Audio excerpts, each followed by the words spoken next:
Classes में।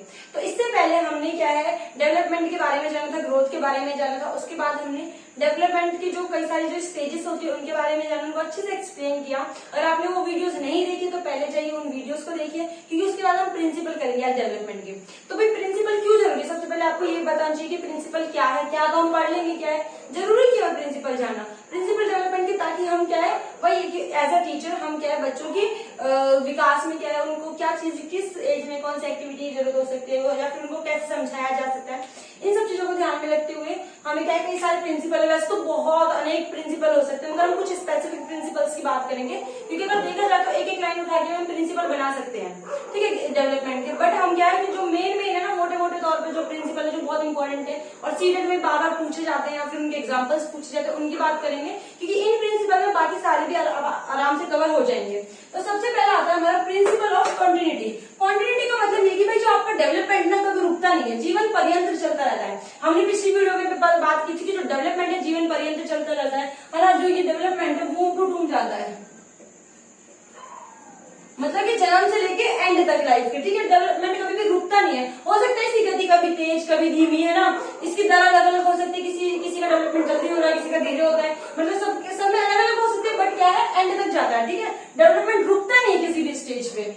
उसके बाद प्रिंसिपल ऑफ इंडिविजुअल डिफरेंसेस, ये भी इंपॉर्टेंट है। देखो हम सब हैं, बहुत सारे लोग हैं, ठीक है पूरे वर्ल्ड में सबकी शक्लें अलग है, ठीक है ये क्या है हमारे इंडिविजुअल डिफरेंसेस। शक्लें का हम बहुत सिंपल सा एग्जांपल लेते हैं, सबकी हरकतें सबकी रुचि सबके इंटरेस्ट सब अलग है। जैसे अगर कोई ट्विंस भी होते हैं ना तो उनकी क्या है उनके बोलने का तरीका, उनका बैठने का तरीका, उनका हंसने का तरीका, या फिर हम कैसे उनकी पर्सनैलिटी या फिर उनके इंटरेस्ट किसी चीज में बिल्कुल डिफरेंट हो सकते हैं। तो इंडिविजुअल डिफरेंट क्या है कि सब बच्चे डिफरेंसेस क्या है इंडिविजुअल की, सब जो एक इंडिविजुअल है हर एक दूसरे से अलग है, अपने अपनी यूनिक पर्सनैलिटी रखता है। जैसे अगर हम थोड़ा सा सिंपल सा ये तो एग्जांपल ले ले कि जैसे कोई बच्चा है भाई उसको हो सकता है कि कोई चीज समझ कैसे आती है, सुन के समझ आती हो, किसी को हो सकता है करके समझ आती हो, किसी को देखकर समझ आती हो। इसी वजह से इसे लर्निंग मतलब कि इंडिविजुअल डिफरेंसेस की वजह से हमारे कई सारे लर्निंग स्टाइल है, 4 लर्निंग जो स्टाइल है हमारे सिर्फ इंडिविजुअल डिफरेंसेस की वजह से, क्योंकि सब अलग है तो सबके सीखने का तरीका एक नहीं हो सकता, सबके सीखने की गति एक नहीं हो सकती, सब कुछ अलग होता है। जैसे आप क्लास में जाते हो पढ़ाते हो तो आप देखते हो आपने एक बार समझाया, कोई बच्चा तो एक बार में समझ गया तुरंत ही कि हाँ ठीक है भाई कि 2 + 2 4 होता है। किसी बच्चे को आपको क्या है गोले बना के समझाना पड़ेगा, किसी को आपको एग्जाम्पल देंगे कि 2 चॉकलेट आपके पास से 2 मैंने दे दी, ऐसे किसी को आपको एग्जाम्पल देंगे, किसी को आपको ऑब्जेक्ट दिखाकर, तो ऐसे क्या अलग अलग तरीके से सिखाना पड़ेगा। तो ये होता है प्रिंसिपल ऑफ इंडिविजुअल डिफरेंसेस की सब क्या है बच्चे यूनिक पर्सनैलिटी सबके अलग अलग है, सब अलग अलग सोचते हैं, सबका सोचने का तरीका देखने का समझने का तरीका अलग होता है, जिसकी वजह से क्या है हम सब एक दूसरे से अलग बन जाते हैं, ठीक है शक्लें तो हमारी सबकी अलग है ही है। तो ये होता है प्रिंसिपल ऑफ इंडिविजुअलिटी, मतलब कि भाई जो डेवलपमेंट का एक प्रिंसिपल है कि हम सब अलग है, तो हमारा सबका सीखने का या हमारा विकास होने का सबका तरीका भी अलग अलग हो सकता है, ठीक है। तो यही है कि जो विकास है वो सबका मतलब क्या मतलब दर अलग हो सकती है ना, और एक मतलब रेट अलग हो सकता है डेवलपमेंट की। उसके बाद अगर हम बात करते हैं डायरेक्शंस की, प्रिंसिपल ऑफ डायरेक्शन, अभी लास्ट वीडियो में हमने देखा था सेफेलोपोडल और प्रॉक्सिमल डिटेल के बारे में हम जान चुके कि होता क्या है, बट स्टिल ये हम प्रिंसिपल की बात करें तो ये बहुत इंपॉर्टेंट है। आपके सीटेड अगर पेपर की हम बात करें तो कितनी बार अगर आप उठा के देख लोगे ना प्रीवियस ईयर, तो आपको मतलब कि आज तक जितने भी पेपर हो आपको कितनी बार दिख जाएगा सेफेलोपोडल और प्रॉक्सिमल डिटेल के बारे में।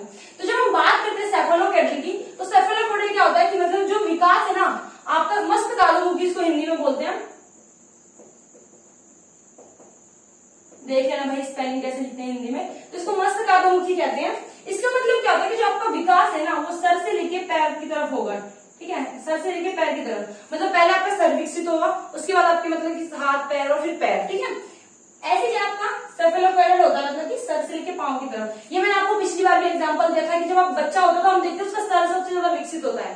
बच्चा सबसे पहले अपने सर को हैंडल करना सीखता है, मतलब अपने सर को मतलब कि कुछ भी चीज करवट सबसे लेने से पहले वो अपने सर को संभालना सीखता है, ठीक है। तो सेफेलोपोडल का मतलब क्या है कि विकास जो है सर से लेके पैर तक होता है, मतलब सेफेलोपोडल जो प्रिंसिपल ही कहते हैं। फिर हम बात करें प्रॉक्सिमल डिटेल की, तो ये कहता है कि जो डेवलपमेंट है ना आपका सेंट्रल टू पेरिफेरी जाता है, ठीक है मतलब कि सेंटर से हार्ट ले लो, आपकी रीढ़ की हड्डी ले लो, इनसे पेरिफेरी मतलब बाहर की तरफ जाता है, केंद्र से बाहर की तरफ जाता है, तो ये था प्रॉक्सिमल डिटेल। सेफेलोपोडल और प्रॉक्सिमल डिटेल के बारे में तो जान लिया। उसके बाद हम बात करेंगे अब जो प्रिंसिपल ये जनरल टू स्पेसिफिक, मतलब कि जो आपका डेवलपमेंट है ना वो जनरल से स्पेसिफिक की तरफ जाता है। जैसे आप देखोगे कोई भी छोटा बच्चा होता है ना वो किसी चीज को, मानो मेरे हाथ में डस्टर है, ग्लास मान लो, तो बच्चा ऐसे पकड़ता है पहले दोनों हाथों से, ठीक है, फिर धीरे धीरे एक हाथ से पकड़ना सीखता है, फिर वो क्या उंगलियों का प्रयोग करने लग जाता है ऐसे। तो क्या है, जनरल टू स्पेसिफिक, पहले हाथ से फिर उंगलियों से। तो हम देखते हैं मतलब कि जनरल टू स्पेसिफिक बच्चे की क्या है, फाइन मोटर्स की तरफ जाते हैं, ठीक है, मतलब फाइन मोटर्स डेवलप होती है। तो जनरल टू स्पेसिफिक बच्चा क्या पहले बड़ी मतलब चीजों जैसे पूरे हाथ का प्रयोग करा, फिर स्पेसिफिक चीजों पे जाना होता है, ठीक है। हम देख भी सकते हैं कुछ भी लिखते वक्त भी बच्चा ऐसे करता है, कुछ भी मोटा मोटा लिख रहा है, फिर धीरे धीरे छोटे छोटे सुंदर अक्षर बनाने लगता है। तो क्या है, जनरल टू स्पेसिफिक होता है आपका, ठीक है, जो डेवलपमेंट है। हाँ, उसके बाद अगर हम बात करें, हाँ, जो डेवलपमेंट है आपका हेरिडिटी का और इन्वायरमेंट का प्रोडक्ट है। जो वुडवर्थ है, एक जो है साइकोलॉजिस्ट है वुडवर्थ, वो भी कहते हैं कि जो हमारा डेवलपमेंट है वो हेरिडिटी और इन्वायरमेंट का गुणनफल है, मतलब कि प्रोडक्ट है। प्रोडक्ट का मतलब ये नहीं है कि 50-50 होंगे, नहीं, प्रोडक्ट का मतलब कि भाई कोई ज्यादा कम हो सकता है, कुछ भी हो सकता है, हमें नहीं पता कि कौन सा ज्यादा कौन सा कम है, ठीक है, मगर हमारा जो डेवलपमेंट है ना, हमारे हेरिडिटी और इन्वायरमेंट का गुणनफल है, ठीक है। कैसे कि देखो, जैसे कि आपका अगर बात करते हैं तो जैसे कोई अगर हम बात करें बुद्धि की, तो हमें बुद्धि तो मिली है हमें जीन्स से, है ना, और वो ये हमारे इन्वायरमेंट में तो डेवलप होती है। किसी बच्चे को अच्छे गुण तो मिले हैं, किससे अपनी हेरिडिटी से अच्छे गुण मिले, हो सकता है उसकी अच्छी हाइट है, वो अच्छी तरह दौड़ सकता है, मगर इन्वायरमेंट उसको ऐसा मिल ही नहीं रहा कि उनको अच्छे से डेवलप कर सके, वो दौड़े भागे। तो वो क्या है, अगर उसको इन्वायरमेंट नहीं मिलेगा, चाहे उसको कितने अच्छे गुण मिले हो तब भी कोई फायदा नहीं है। या फिर हो सकता है कि उसके पास गुण ना हो, उसके पास इन्वायरमेंट बहुत अच्छा हो, बहुत अमीर फैमिली, उसको सब कुछ करवा सकती है, मगर उसके पास गुण ही नहीं है, तो भी कोई फायदा नहीं। तो हमारा जो मतलब कि डेवलपमेंट है ना, वो हेरिडिटी और इन्वायरमेंट दोनों का प्रोडक्ट है। कोई बच्चा है ना, अपने जो भी सीखता है ना अपने इन्वायरमेंट से और अपनी हेरिडिटी के बलबूते पर ही मतलब कि खड़ा होता है, वो बेस मान सकते हैं हमारे हेरिडिटी और इन्वायरमेंट को, उसके आगे जो विकास होता है। ओके, नेक्स्ट है हमारा प्रिंसिपल ऑफ यूनिफॉर्म पैटर्न्स। देखो, यूनिफॉर्म का मतलब क्या है भाई, और एक सीक्वेंस भी दे रखा है, ठीक है। यूनिफॉर्म का मतलब सेम। देखो, जैसे अभी हमने थोड़ी देर पहले अभी बात की थी कि जो मतलब कि जो डेवलपमेंट है वो सब में अलग अलग रेट पे हो सकता है, मगर एक सीक्वेंस में चलता है। कि जैसे अगर हम बात करें तो सबसे पहले हर बच्चा इन्फेंसी में आएगा, उसके बाद चाइल्डहुड में, उसके बाद एडोलेसेंस में, उसके बाद क्या है अडल्टहुड, फिर ओल्ड एज। मतलब कि एक ये सीक्वेंस है जो सबका सेम ही होगा। ऐसा नहीं होगा कि कोई भाई ऐसा होगा सबसे डायरेक्ट किशोरावस्था में आ गया उसके बाद चाइल्डहुड में चला, ऐसा नहीं होगा, ठीक है। तो एक यूनिफॉर्म पैटर्न है, मतलब एक जब हम स्पीसीज की बात करते हैं, एक जाति की या फिर जैसे जीव जंतु की, तो एक अगर जैसे हम गाय भैंस का देखें या फिर जिस किसी का भी जानवर का देख लो, इंसान का देख लो, मनुष्य की बात कर रहे हैं, तो क्या सबका एक पर्टिकुलर सीक्वेंस होता है सबका, कि भाई शिशुअवस्था, फिर बाल्यावस्था, फिर किशोरावस्था, फिर प्रौढ़ावस्था, ऐसे क्या है सबकी एक सीक्वेंस में चलती है हमारी सारी जो स्टेजेस हैं। तो ये बताया कि प्रिंसिपल ऑफ यूनिफॉर्म पैटर्न्स, मतलब कि कोई भी आगे पीछे नहीं जा सकता अपनी मर्जी से। उसके बाद है इंटीग्रेशन। इंटीग्रेशन का मतलब ये है कि सारी चीजें ना मतलब एक साथ काम करती है। इसमें जैसे इंटीग्रेशन हम डाल सकते हैं फिजिकल, ठीक है, कॉग्निटिव, ठीक है, इमोशनल या सोशल में ले लेते हैं इमोशनल वो भी। ओके, तो इसका मतलब क्या है कि जो इंटीग्रेशन मतलब कि कई सारी चीजें एक साथ काम कर रही हो। जैसे आप मान लो साइकिल चलाते हो, तो आप देखो कि आपको कई सारी चीजों पे ध्यान देना पड़ता है, आपको हैंडल भी पकड़ना होता है, ठीक है, आपको फोकस करना पड़ता है, आगे पीछे आगे मोड़ना है, ब्रेक देना, आगे से कोई गाड़ी वाड़ी नहीं, आपको इधर इधर भी ध्यान देना पड़ता है, साथ में आपको पैडल भी चलाने पड़ते हैं। तो आप देख रहे हो आपको कॉग्निटिव, यहाँ पे कॉग्निटिव जो एक तरह से एस्पेक्ट आपका वो भी काम कर रहा है, आपका फिजिकल एस्पेक्ट भी काम कर रहा है, पैडल चला रहे हो। तो आप देखते हो कि जो इंटीग्रेशन की कोई मतलब डेवलपमेंट है एक अकेला नहीं हो रहा, आपकी सारी चीजों को इंटीग्रेट करके चल रहा है। अभी हमने बात की थी इंटीग्रेशन की। इंटीग्रेशन क्या होता है, जैसे कि फिजिकल है, कॉग्निटिव है, सोशल है, जो सारे एस्पेक्ट है एक दूसरे से इंटीग्रेटेड है। इंटररिलेशन का क्या है, इसका भी सेम है कि जो सारे एस्पेक्ट है ना, फिजिकल, कॉग्निटिव, सोशल, ये सारे क्या इंटररिलेशन है, मतलब इंटररिलेटेड है एक दूसरे से। कैसे कि जैसे मान लो कि किसी का जो फिजिकल डेवलपमेंट है वो ठीक तरीके से नहीं होगा, तो ऑब्वियसली बात है उसकी कॉग्निटिव डेवलपमेंट पे भी क्या फर्क पड़ेगा। तो ऐसे ये कि जो इंटररिलेशन का मतलब क्या है कि एक जो एस्पेक्ट है ना दूसरे को प्रभावित करता है। ओके, उसके बाद बात करते हैं हम principle of maturation and learning. अच्छा देखो, मैच्योरेशन और लर्निंग हमें पता है। मैच्योरेशन क्या होती है, मैच्योरेशन वो होता है कि भाई जो भी हमें गुण अपनी हेरिडिटी से मिले हैं उन्हें हमारे इन्वायरमेंट में हमें क्या है विकसित करना है एक तरह से, वो क्या होता है मैच्योरेशन, ठीक है। अब बात करें लर्निंग की, तो लर्निंग क्या है, लर्निंग क्या है, जो चीज हम एफर्ट्स के साथ डाल रहे हैं, प्रैक्टिस के थ्रू जो चीजें सीख रहे हैं उसको हम कहते हैं लर्निंग, जिसमें हमें प्रैक्टिस करनी पड़ती है, एफर्ट डालने पड़ते हैं, उसको कहते हैं लर्निंग। तो मैच्योरेशन और लर्निंग का क्या रिश्ता है, तो देखो लर्निंग के लिए इंपॉर्टेंट है कि मैच्योर होना। कैसे कि अगर जैसे मान लो कि भाई अगर कोई मैच्योर है तो उसकी लर्निंग नहीं होगी। जैसे कि कोई छोटा बच्चा है तो आप उसको प्रिंसिपल ऑफ डेवलपमेंट नहीं पढ़ा सकते क्योंकि उसका दिमाग इतना मैच्योर नहीं है कि वो प्रिंसिपल ऑफ डेवलपमेंट समझ सके। मगर जब एक स्टेज आएगी वो मैच्योर जाएगा तो समझ सकते हैं। तो ऐसे भी मैच्योरेशन जरूरी है लर्निंग के लिए। एक सिंपल सा एग्जांपल है कि जो जिस बच्चे के पैर अभी विकसित नहीं है तो दौड़ तो सकता नहीं है, भाग तो सकता नहीं है, तो भाई उसकी लर्निंग तो ऐसे तो जिसकी लर्निंग हो नहीं सकती या मतलब कि होगी ही नहीं, तो लर्निंग तो होगी मतलब कब, जब सही टाइम में मतलब मैच्योर हो जाएगा, जब उसके पैर मैच्योर हो जाएंगे तो दौड़ेगा भी भागेगा भी। तो मैच्योरेशन का लर्निंग से क्या रिश्ता, सिर्फ इतना चाहिए भाई कि मतलब मैच्योरेशन से ही लर्निंग होती है, मतलब मैच्योरेशन से ही नहीं, मतलब मैच्योरेशन जरूरी है लर्निंग के लिए। उसके बाद अगर हम बात करते हैं स्पाइरल और लीनियर, तो जो डेवलपमेंट है ना, तो एक बात बताओ, लीनियर आपने देखा होगा, लीनियर इक्वेशन मैथ में पढ़ता मतलब सीधा रैखिक, तो आप बताओ क्या डेवलपमेंट रैखिक होता है? तो अभी हमने थोड़ी देर पहले देखा कि भाई इन्फेंसी आती है ना, इन्फेंसी के बाद चाइल्डहुड होता है,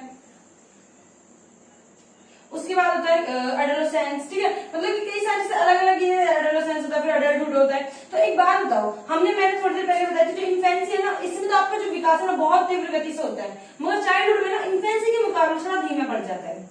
तो अभी हमने देखा कि भाई देखो यहाँ तो विकास क्या बहुत तेज हो रहा है, यहाँ पे धीमा पड़ रहा है, मगर लीनियर का मतलब तो क्या है कि भाई हर एक पॉइंट पे ना सेम है, मतलब कि इसकी रेट सेम है, हर किसी में सेम विकास हो रहा है, सब क्या सबके दर समान है, सब में सेम तरीके से सब कुछ चीजें सेम तरीके से सीखने मिला, ऐसा तो नहीं होता। हमने थोड़ी देर पहले इंडिविजुअल डिफरेंसेस के बारे में जाना था कि भाई इंडिविजुअल डिफरेंस होते हैं, सबकी सीखने की, समझने की, देखने की, सोचने की, सबकी क्षमता अलग अलग होती है। तो भाई हम यहाँ पे कैसे कह सकते हैं कि डेवलपमेंट लीनियर होता है? नहीं, क्योंकि डेवलपमेंट तो भाई देखो इन्फेंसी में बड़ा, फिर उसमें क्या नाम है चाइल्डहुड में नीचे जाएगा, फिर किशोरावस्था में फिर से वापस जाएगा, फिर अडल्टहुड में फिर से नीचे आ जाएगा। तो हम देखते हैं कि जो डेवलपमेंट है वो तो क्या लीनियर हो ही नहीं सकता। स्पाइरल का मतलब क्या, आपने देखिए स्पाइरल कॉपी, आप स्पाइरल भी कराते हो कई सारी चीजों को। तो स्पाइरल क्या होता है, ऐसे करके हम सकते हैं, बना सकते हैं स्पाइरल। तो स्पाइरल में क्या है कि भाई जो हमारा डेवलपमेंट है ना वो आगे बढ़ता है बहुत तीव्र गति से, फिर एक टाइम के लिए थोड़ा सा मतलब कि रेस्ट लेता है, यहाँ पे एक तरह से हम रेस्ट लिख सकते हैं। इसका रेस्ट का मतलब ये नहीं कि रिवर्स होता है, वो रिवर्स नहीं हो रहा, वो सिर्फ रेस्ट लेते हैं। जैसे आपने देखा होगा कि कोई बॉलर है, फिर बॉल फेंकने से पहले थोड़ा सा पीछे जाता है, उसके बाद वो बॉल फेंकता है, तो वो थोड़ा सा पीछे क्यों जाता है, ताकि वो अपने आप को क्या है कि अच्छे से परफॉर्म कर सके। तो डेवलपमेंट में भी सेम यही सीन है कि भाई वो थोड़ा सा ना पीछे जाता है ताकि आगे जो है वो अच्छे से परफॉर्म कर सके। तो डेवलपमेंट यहाँ तो बहुत तीव्र गति से होता है, यहाँ पे धीमा हुआ, फिर से तेज हो जाता है, फिर से धीमा, फिर तेज। तो यही है कि भाई जो हमारा डेवलपमेंट है ना लीनियर ना होके ना स्पाइरल होता है, ठीक है। तो अभी हमने क्या डेवलपमेंट के जो डेवलपमेंट के प्रिंसिपल्स देखे। यूनिफॉर्म पैटर्न का मतलब क्या है कि एक सीक्वेंस होता है कि सबका सेम तरीके से होगा, ये नहीं कि कोई डायरेक्ट इन्फेंसी से किशोरावस्था में जा रहा है, फिर किशोरावस्था के बाद सीधा इन्फेंसी में आ रहा है, ऐसा कुछ नहीं होगा, मतलब आगे पीछे नहीं होगा, सबका एक फिक्स पैटर्न है। अगर हम एक स्पीसीज को उठा लें तो सबका एक फिक्स पैटर्न होता है, एक सीक्वेंस में जो है डेवलपमेंट होता है। उसके बाद इंटीग्रेशन आपको पता ही चल गया एक दूसरे से प्रभावित करते हैं, एक दूसरे से रिलेटेड होते हैं। उसके बाद मैच्योरेशन आपको पता ही चल गया कि जो जीन्स, जो हमारे जीन्स या हेरिडिटी से जो हमें गुण मिले हुए हैं उनको डेवलप कर रहे हैं, ठीक है। लर्निंग क्या है, जिसमें हम एफर्ट्स डाल रहे हैं, ठीक है, प्रैक्टिस कर रहे हैं, तो वो क्या हो जाएगी, लर्निंग हो जाएगी। जहाँ पे प्रैक्टिस करते हैं वहां पे हमारी लर्निंग होती है, ठीक है। उसके बाद स्पाइरल वर्सेस लीनियर हमने देख लिया, अभी क्या होता है लीनियर, तो हमारा डेवलपमेंट होता नहीं है, हमारा डेवलपमेंट होता है स्पाइरल, ठीक है। तो अभी हमने क्या है बहुत सारे प्रिंसिपल्स देखे डेवलपमेंट के, तो कि जैसे कि सारे प्रिंसिपल्स पढ़ लिए, तो अभी इसी के बाद साथ हमारे प्रिंसिपल्स तो खत्म हो गए। देखो सीटेट के जैसे देखा जाए ना, सीटेट पेपर में ये जो 10 प्रिंसिपल हमने किए बहुत ज्यादा इंपॉर्टेंट है। प्रिंसिपल देखिए तो एक एक लाइन के बहुत सारे प्रिंसिपल बन सकते हैं इसके डेवलपमेंट के, मगर जो मेन है जिनमें सारी चीजें कवर होती है वो ये दैट्स ही है। तो आप इनको अच्छे से समझे, समझ तो आ गया होगा क्योंकि इस पूरी वीडियो में सब कुछ अच्छे से क्लियर हो गया होगा। बाकी आज के लिए इतना ही, अगला हम जो भी नेक्स्ट हमारा टॉपिक होगा सीडीपी का, नेक्स्ट वीडियो में करेंगे। तब तक के लिए कीप वॉचिंग।